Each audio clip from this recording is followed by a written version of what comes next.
Krishna. Namo Vishnupadaya Krishna Preshthaya Bhutale Srimate Bhakti Vedanta Swaminiti Namine Namaste Saraswati Deve Gauravani Pracharine Nirvishesha Shunyavadi Paschatya Deshitarine Jaya Shri Krishna Chaitanya Prabhu Nityananda Shri Advaita Gadadhara Shri Vas Adi Gaura Bhakta Vrinda Hare Krishna Krishna Krishna Hare Hare Hare Rama Rama Rama Hare Hare. Hare Krishna. Sorry, I'm out of cup today. Can you all see the screen? Hare Krishna. Can you all see the screen? Yes. Okay. So let's continue with our discussion.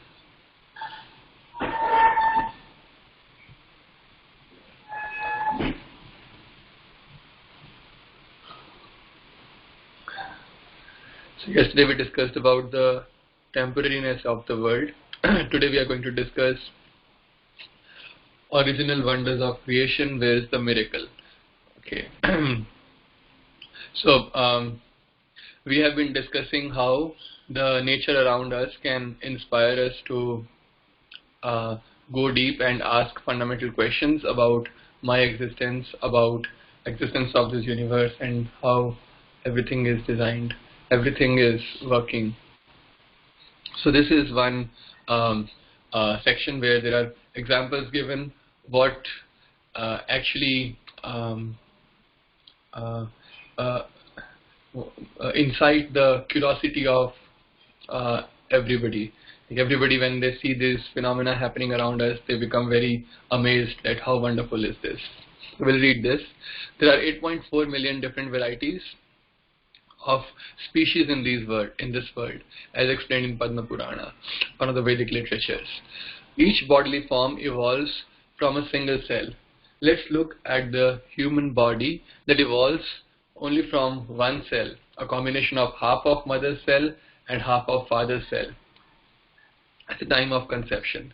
This original cell, through repeated cell divisions, gives rise to our bones, nails, hair, different body organs, skin, and whatnot.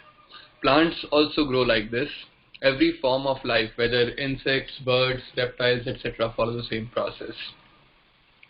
Have you ever pondered over these observations? How is hair growing on our body? So the idea here is that our body has got so much of complex information, right? How hairs, they follow a different mechanism. Eyes follow a very complicated, very different mechanism. Ears follow a very complicated, very different mechanism.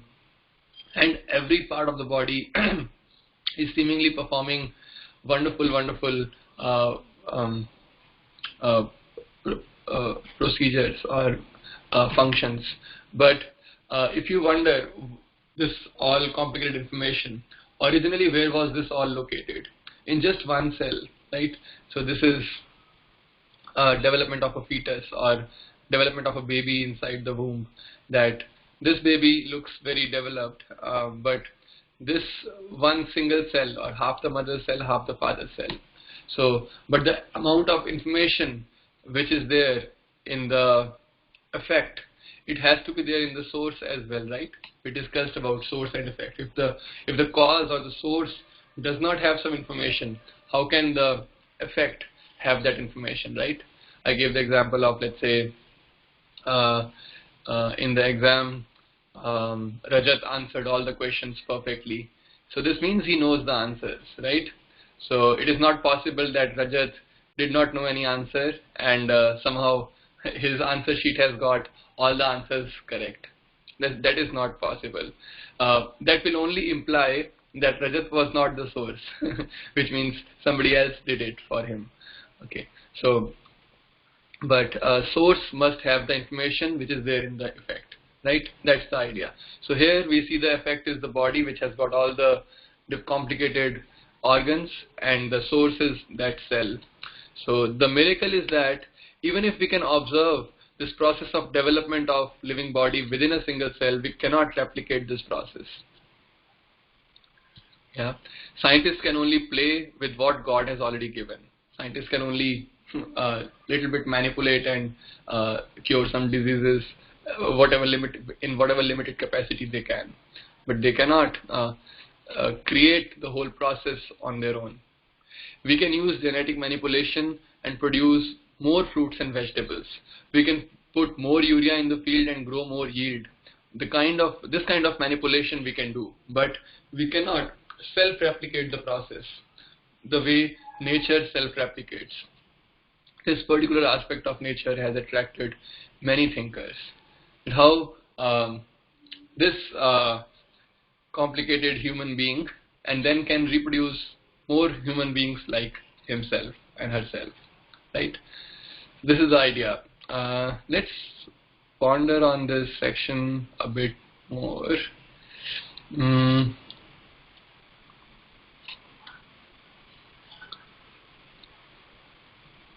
Mm. Our body is doing. Okay, so this is one example from our body. Can you give some other example where the source looks to be very small but the effect is so huge? In what form is information stored? That's the mystery, right? In what form the information is stored inside the cell? That is the mystery. We don't know. That's what everybody, the scientists, they are trying to decipher.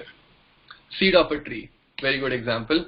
Seed of a tree. Just like in a tree also, it has got so many complex functionalities, different leaves, different fruits, different branches, everything is performing so many functions. But where is the source?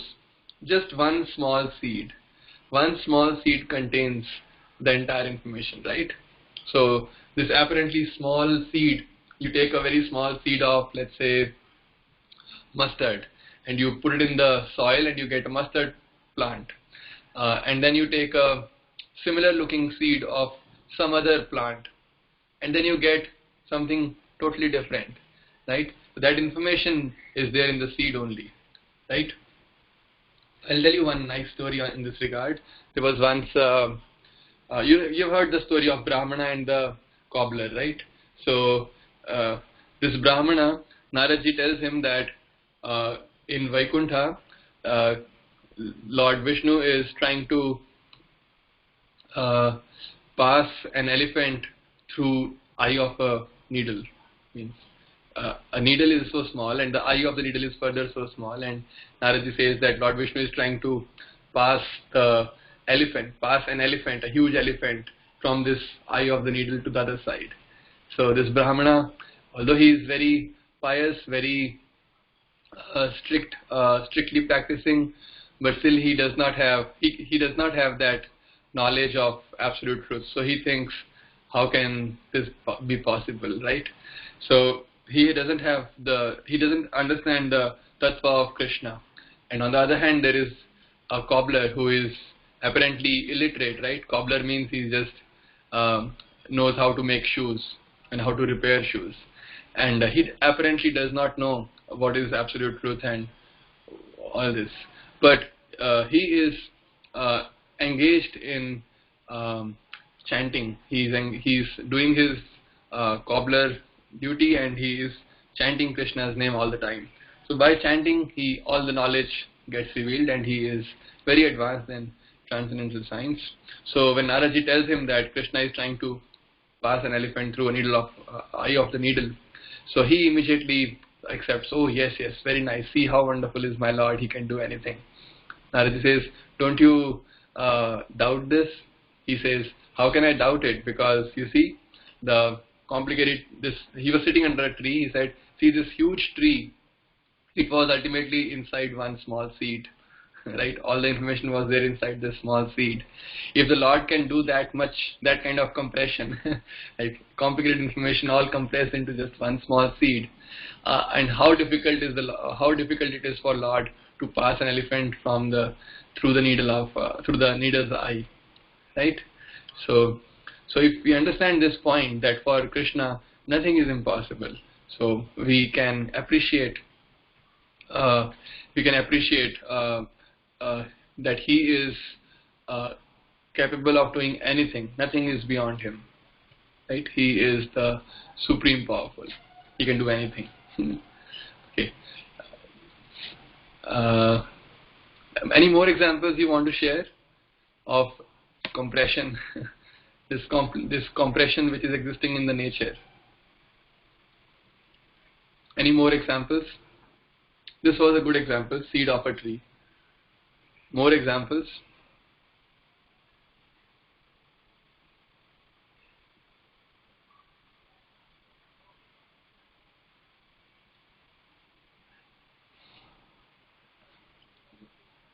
Sir, we are a person, so Krishna is also a person.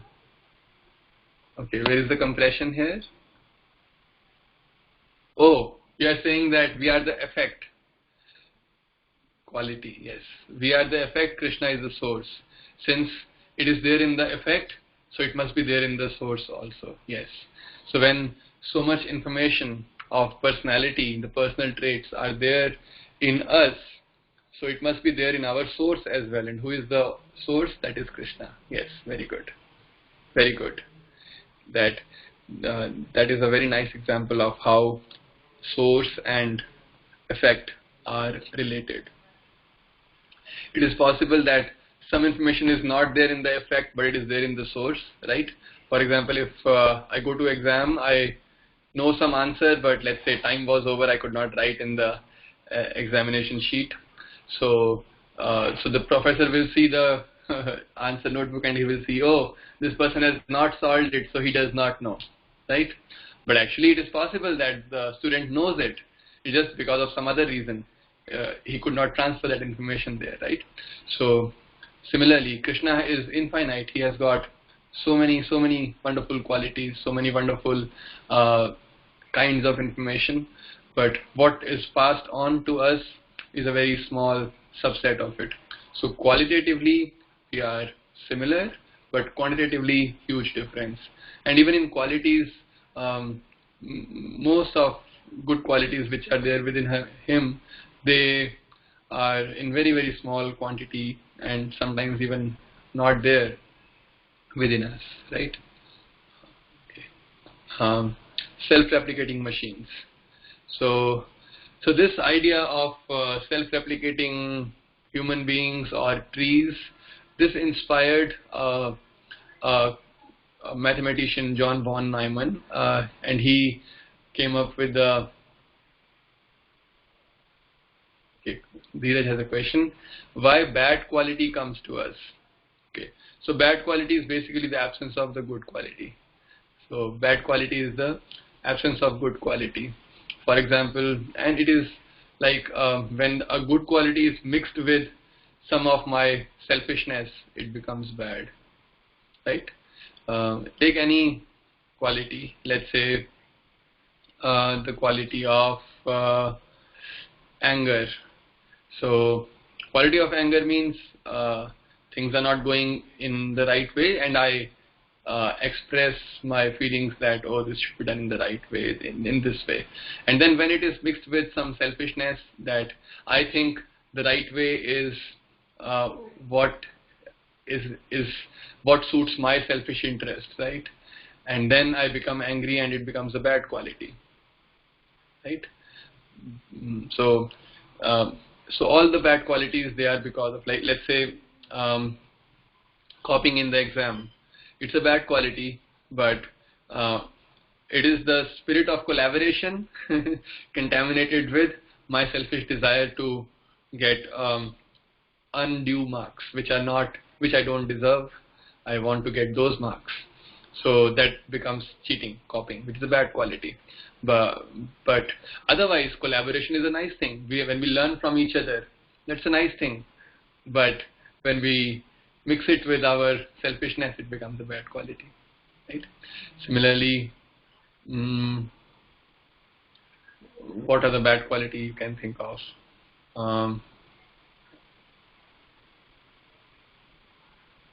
Let's say envy. Envy is all about selfishness, right? I want to see myself as better than everybody else, and whenever I see others are doing better than me, I feel envious and I try to harm them, right? So envy. And Similarly, lust. So originally, loving is a good thing. Loving Krishna is a good thing. But when I direct it uh, uh, to selfish pleasures, to sensual pleasures, thinking that my body is all in all, and give pleasure to my body with lot of money and things like that, then it becomes lust. That becomes bad quality. So there is so much war going on in the world. Why so much war is going? The um, because of envy, because of selfishness. So yes, so good qualities or any quality when mixed with little bit of selfishness, it becomes bad quality. And now, how to keep the good quality good quality? If we replace the selfishness with sense of Krishna consciousness. So instead of giving pleasure to myself, I give pleasure to Krishna. There's a nice verse in this regard which you can memorize. It says, Atmendriya Priti Vamcha Tare Bole Kam Krishna Indriya Priti Vamcha Dhore Prem Nam. It means when I try to satisfy my own senses, it becomes kama. Kama means the bad quality or lust. And when I try to satisfy Krishna's senses, the same thing becomes prema, means pure love. Means when that is called love. So when I try to satisfy Krishna's senses or Krishna's desires, that becomes love. Then that is true love. But if I try to satisfy my own senses, my own selfish desires, then it becomes lust, selfishness, right? So this is how bad quality becomes good quality and good quality becomes bad. Originally it is good quality because coming from Krishna, but because selfishness, it becomes a bad quality. So, any other question?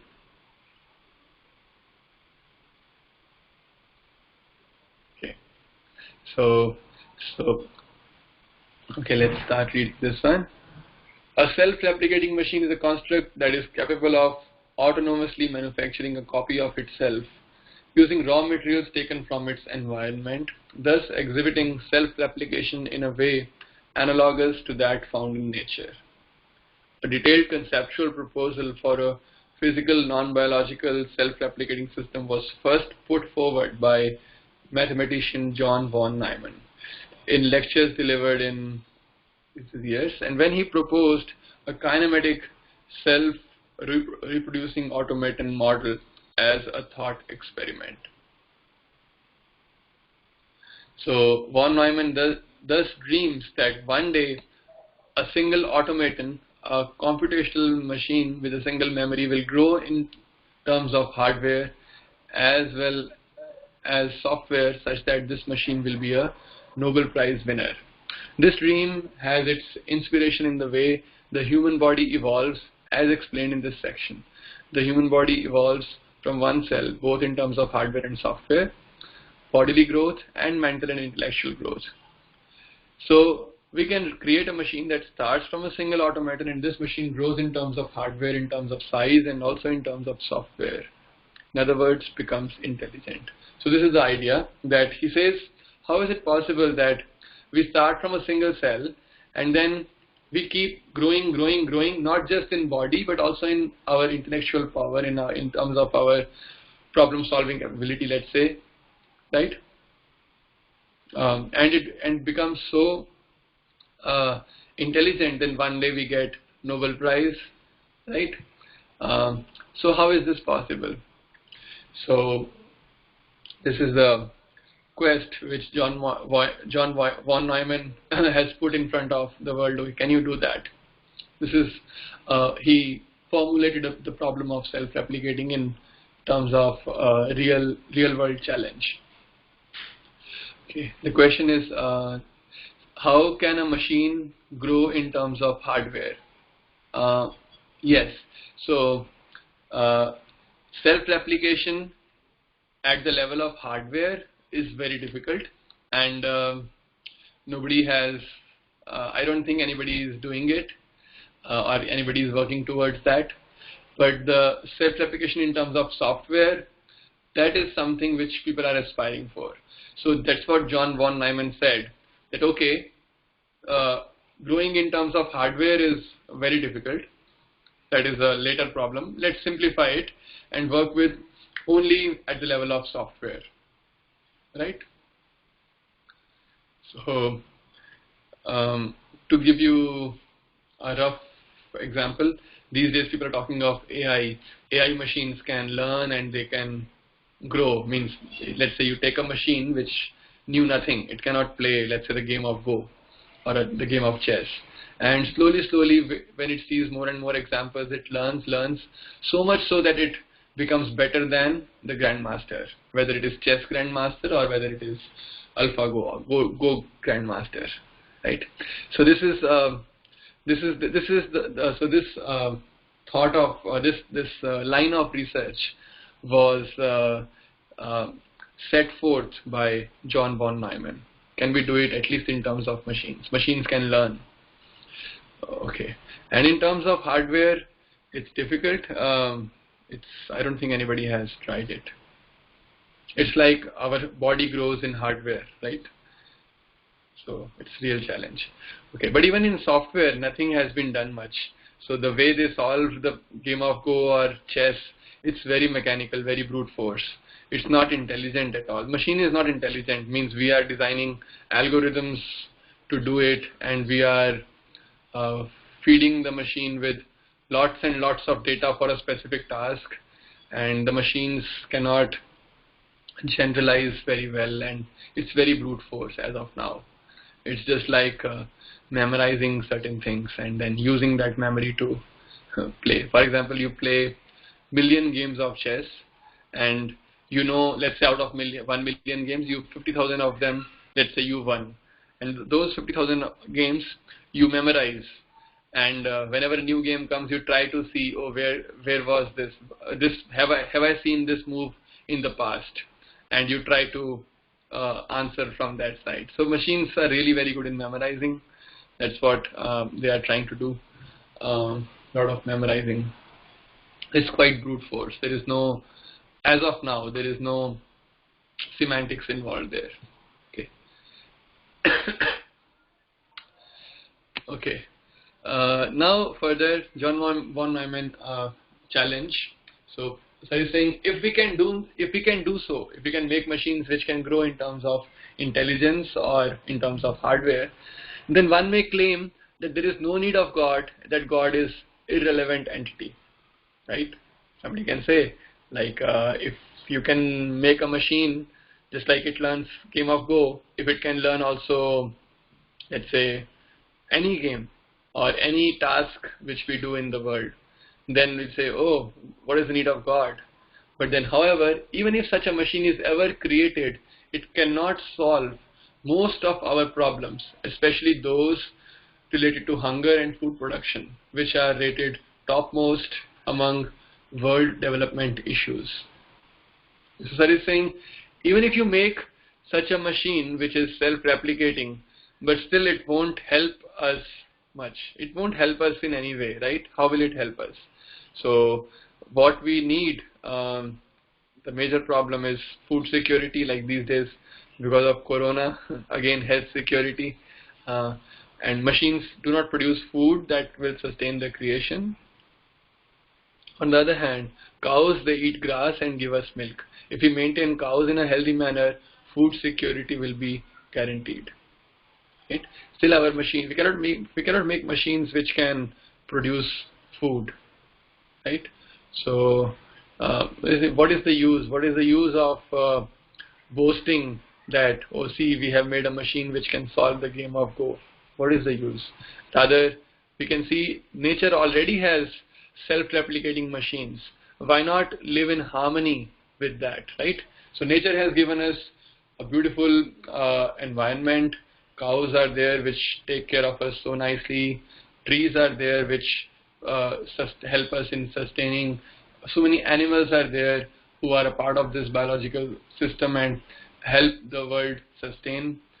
And by neglecting all those, by harming all that, we are trying to build some tiny machines, and we are boasting that, see how great I am, right? That is the point which is being made here. Okay, so sir has drifted from one point to the other point. So one point was appreciating Krishna, that how complicated systems are there already existing in the world, right? Like the example of tree, human body, and then now sir has drifted to something very practical. Even if you make it synthetically, what is the use? So many things are already existing. Why not sustain it? Why not help it be maintained very nicely? Rather than destroying this, why are we becoming so egoistic or so self-centered? Okay, see, I have done this, I have made a machine, right? So instead of challenging God in that way, I think this should be a separate paragraph, because a new idea starts here. I think you can see the connection, that first you appreciate Krishna for creating self-replicating machines in the nature, and then you are saying, okay, humans can make, but if humans can make, that is nice thing, but still they should not envy God, because what they have made is not going to help them in any way, because Krishna already has given us a beautiful prakriti, beautiful nature around me. So okay, I think we can stop here, and we can take some questions. Okay, I can ask one question. Then we have discussed the answer, but I'm just asking to see if you are attentive, or means to see if the point has reached across to you. So the question is,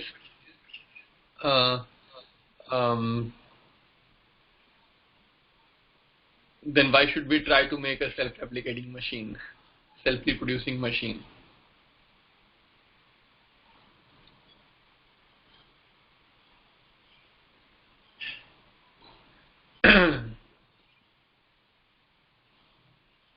Yes.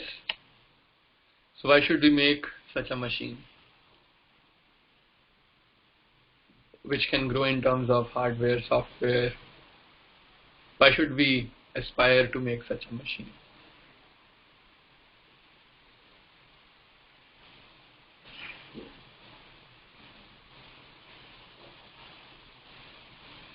Who would like to answer?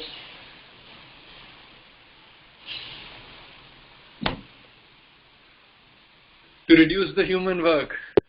Krishna. What's your name? What's your name? Praveen. Hare Krishna, Praveen. To reduce the human work, less maintenance. Humans have no work to do. We are all sitting inside our houses and everybody is crying because we don't have any employment. Actually, people are really crying. Means those who are in government job, okay, government is paying them, but those who are doing business, they don't have any work now and they don't know how to pay for their bills, right? Because they are not earning anything now. Business has stopped. No profit, no sale anymore.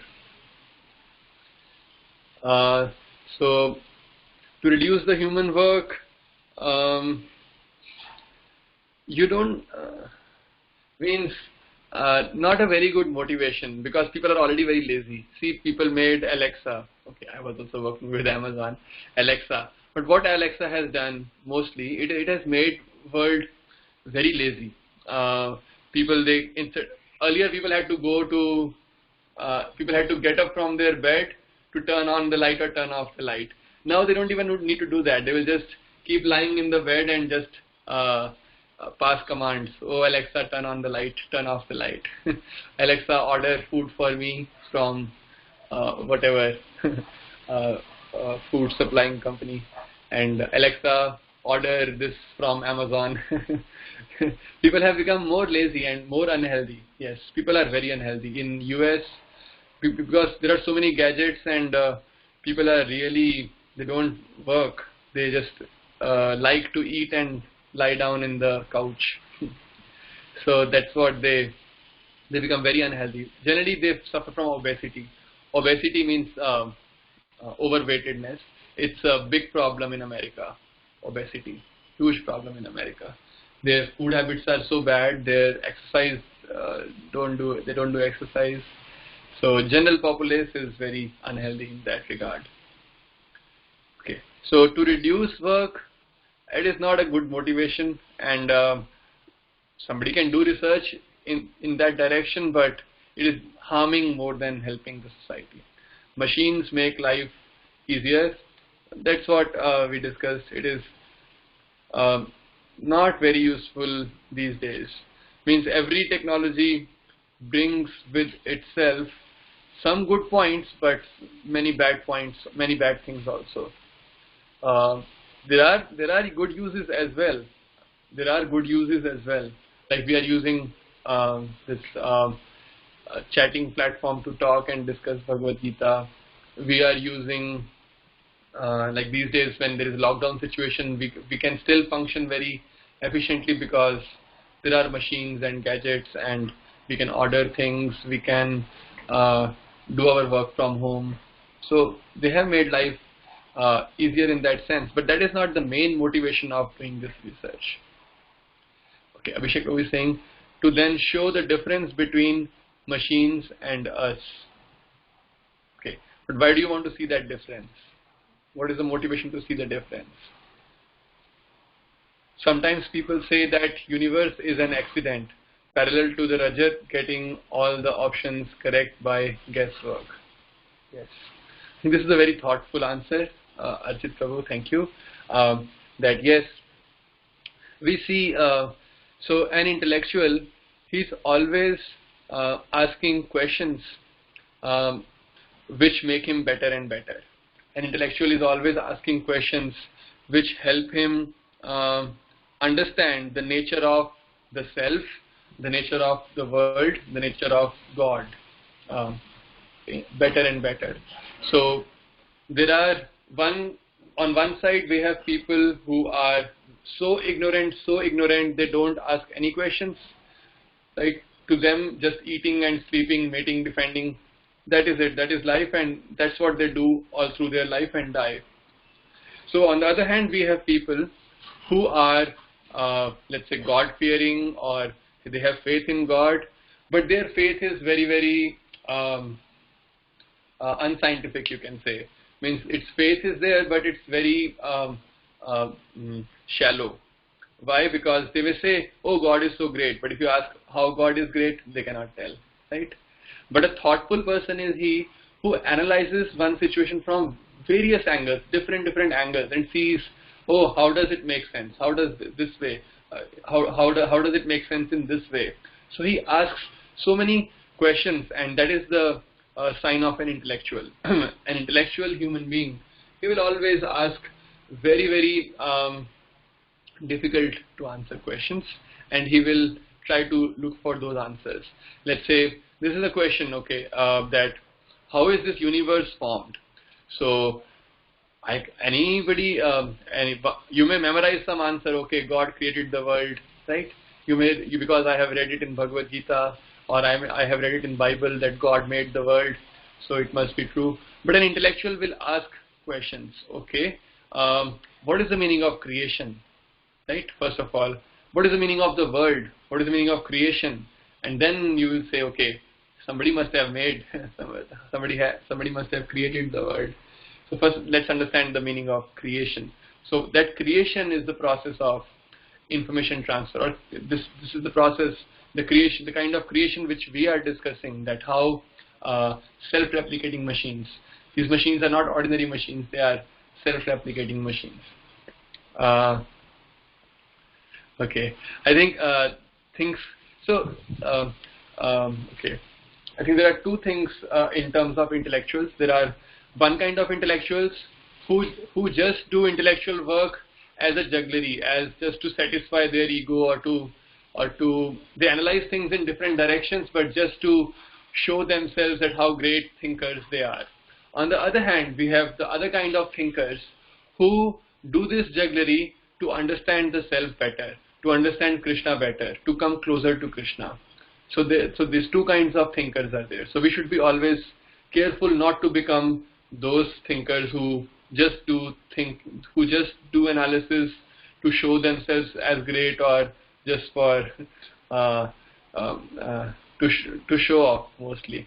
But like I have seen some people, they are very good thinkers, but you ask them what is the conclusion, they'll say, we don't know. You just keep analyzing things in from different angles, but what is the final conclusion? They say, I don't know. They will say, okay, you can analyze in this way, this way, this way, this way, and you can take whatever meaning you want to take, right? But this is the one kind of thinkers which are not so, which is very bad.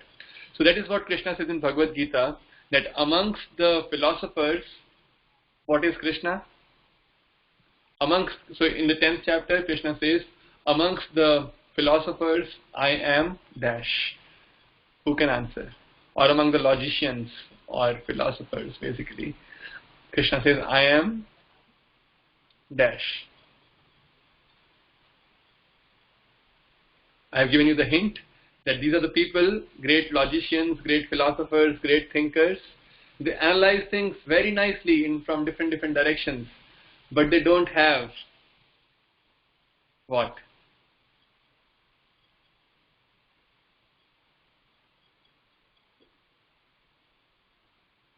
They don't have the final conclusion. Right? They don't have the final conclusion. That's what Krishna says, amongst the logicians, I am the conclusive truth. That you finally conclude with the truth. Yes, conclusive truth. Conclusion truth or conclusive truth. So Krishna says, I am the conclusive truth. Because these philosophers, they keep analyzing in different ways, but they don't reach any conclusion. They just say, okay, you take whatever meaning you want to take from it. So that is why they always remain confused. They never are able to get a conclusion because they have rejected Krishna, or they don't even care for Krishna. On the other hand, we have the thinkers or philosophers or scientists or logicians who also analyze in different ways, but they have the conclusive truth, and that conclusive truth is Krishna. They say yes. When they study self-replicating machines, their appreciation for Krishna increases. When they study, like when people say God is great, then they can tell, see how great is Krishna, how great is God. Then they can say, right? There are examples, like Sir also gave an example of Newton in the beginning, if you have seen. We discussed a few days ago that Newton also analyzed the world in different ways, and he came to the conclusion that Krishna, or the Supreme Being, God, is there, who otherwise this is not possible. And his appreciation, actually I was reading when I was in Oxford, I was reading one book. It was collection of letters from Newton, and Newton has written letters to another philosopher or scientist called Leibniz. You have heard Leibniz's name in connection with calculus. Leibniz in mathematics, he is very popular, Leibniz. So Leibniz was also a philosopher or a scientist and a mathematician. Newton is also similar thing in UK. So Leibniz was, I think, in Germany. Newton was in Cambridge in UK. So Newton, so they are having argument, and in their argument, you will see it's a very deeply intellectual argument. Newton is saying the world is absolute. That's why whatever laws Newton made, they were absolute, in the sense that they were position is absolute, distance is absolute, and law of gravitation, absolute gmm upon r square, m is absolute, r is absolute, right? On the other hand, Leibniz said, no, our laws should be relative. So he talked of relativity always. So he said, you cannot talk of absolute distance. It's always relative distance, like that. So they were discussing. And when they were discussing, if you read their letters, so Newton is saying, Newton is giving argument. He says, because God is absolute, so the world made by him should also be absolute. So their arguments become very theological, theosophical in this way, and their discussions are not just to prove that, see, my argument is correct or empirically this is correct, but it becomes more like glorification of God. And he says, oh, God has made the world, he is absolute, so his laws must also be absolute. Why should we go to relative laws? But Leibniz is saying, no, God is absolute, but he's also all powerful. So what stops him from making relative laws? So that is Leibniz's argument. So in this way they are having lots of arguments and discussions and heated debates, but the goal is same, to glorify God and to appreciate him by studying his word in different angles. Okay, Hare Krishna. I think so that intellectual exercise which is done to please Krishna or to know Krishna better, that is good. Okay, we have, Astro is saying, we have inherited some quality from Krishna to create something. Okay, we have inherited quality from Krishna to create something. Yes. So then we are saying that is why we should do research, that okay, that's what we are doing research for, that we have a natural drive to create, so we create machines or these kind of softwares. Yeah, that could be one reason that why people aspire to make self-replicating machines. But what is the purpose? The purpose is, like Rajat Prabhu also said, to understand human being more deeply. Yes. So to understand our nature better. Not just human beings, but living beings, means any living being. Because these qualities are there in all the living beings. Plants have this quality of self-replication. Animals have, birds have, reptiles, everybody has this property of self-replicating. So to understand living beings more deeply, so yeah, the scientists, they ask very deep questions. I just remembered one question, one very nice thing which Vinay Prabhu told me. So Vinay Prabhu, so there were some professors visiting from MIT in the beginning of this semester, and Vinay Prabhu went with them to Lucknow just for a short trip to take them, and there were other students also. I think one or two more students were there from IITK. So Vinay Prabhu was asking very fundamental questions. Okay, what is this?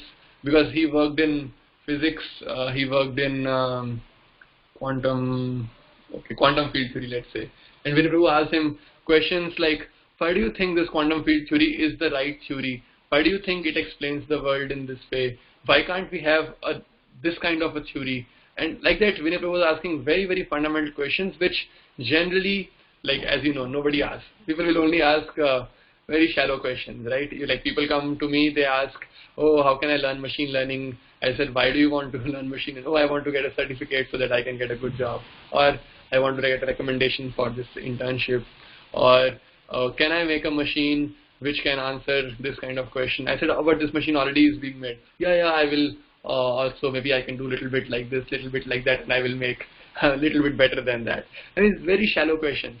But when Vinay Prabhu asked this question, so the other students who were IIT students, they told that professor, oh, you know, these Indians, they always ask these kind of questions. They always try to minimize the importance of science because they think they are religious, their religion knows everything. Like that, he was trying to say that these kind of fundamental questions should not be asked, because everybody knows that quantum field theory is the right theory and it has been established so well already, experimentally confirmed. So why should you ask this question trying to undermine the importance of quantum field theory, right? So he was trying to say like that. And then that professor replied, no, actually that's a good thing to ask this question. We must ask fundamental questions. Even if this theory has been tested by so many tests or empirical things, but still it is not complete. It's still we can still have better theory, and there might be something very wrong with the fundamentals. So, for example, you see the example of Einstein. What question did he ask? He asked about time. What is the nature of time? Which was a very well answered question already. Like our clocks are there. Everybody is using clocks. Everybody is using watches. But still, Einstein asked this very basic question: what is the nature of the time? Which nobody else asked, and that was the difference. So we must ask fundamental questions, and these fundamental questions help us understand the nature better. And if we are devotees, then they help us to appreciate Krishna more and more. Okay, I think we are very late today. Archit Prabhu is saying, I think the purpose is to satisfy our curiosity. Yes, for, as I told you, the second kind of philosophers who just want to analyze things without surrendering to Krishna or without appreciating or without even acknowledging Krishna. They may do it for satisfying their curiosity, but the devotees, they do it for glorifying Krishna. They do it for glorifying Krishna. Okay. Hare Krishna. So I think it was a very different session, in the sense, very. I also got to learn so many things.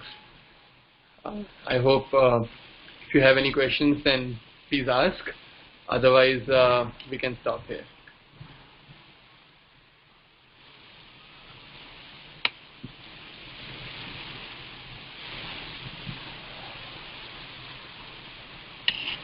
AlphaGo played move 36, and Go players are saying it's a creative move.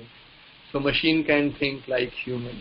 Okay, good question. I can tell my perspective on this. See, AlphaGo. How many games AlphaGo has? It's a specific case. Yeah, you know how many games AlphaGo has played? I mean, how many games AlphaGo played before it could play this move 36?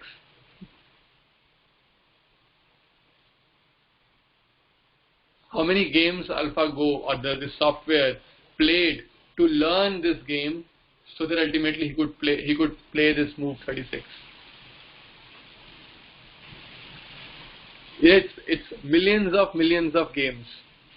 Like for training this software, for training this machine, it was made to play like millions of games, and it's like it kind of memorized what patterns are there in what patterns they lead to victory and what patterns lead to defeat, right? So this move number 36. So it might have seen in those millions of games, and it has memorized it well and used it on that day, right? So for a machine, it was just some bits, binary pieces, yes and no, and it was just doing its thing. It does not know what is a good move and what is a bad move. The question will be, can your machine tell what is a good move, what is a bad move? Okay. Actually, this is a good machine, any problem. Now you tell AlphaGo, you don't win, you lose. Can AlphaGo do that? No, AlphaGo cannot do that. Then you ask AlphaGo, okay, you don't neither win nor lose, make the game a draw. Can you do that? No, it cannot do that. And then you ask AlphaGo, okay, is it a good move or a bad move? Is it a creative move or not so creative move? AlphaGo doesn't know that. It just knows, okay, you see this situation, and then this is the possibilities which you do, then you may win the final game. That's how it is trained, and it just memorizes or whatever. So yeah, it's a kind of memorization which it does, and it can do some interpolation here and there, but mostly it's memorization. Why can't we create an algorithm for a game to get a draw surely? Yes, you can create. You have to create it for that goal. You have to again make AlphaGo play millions of games with that as the goal, and then it will learn. I can give you many examples, but maybe it will be a very long discussion. What are the limitations of current machines? Okay, I think we can stop here. If you're interested, we can discuss this later. Hare Krishna. Thank you.